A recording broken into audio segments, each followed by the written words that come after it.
پاکستان کے معروف اداکار تنویر جمال جاپان میں انتقال کر گئے۔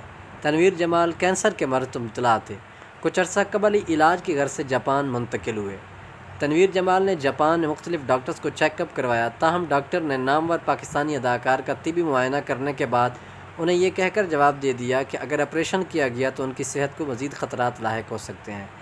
اداکار نے لاحقین میں اہلیہ اور 3 بچے چھوڑے ہیں۔ پاکستانی اداکار تنویر جمال کی طبیعت ناساز، جاپان کے اسپتال میں داخل۔ دوبارہ کینسر کی تشخیص۔ 35 برسوں سے اپنی شاندار اداکاری کے ذریعے پاکستان میں اہم مقام رکھتے تھے۔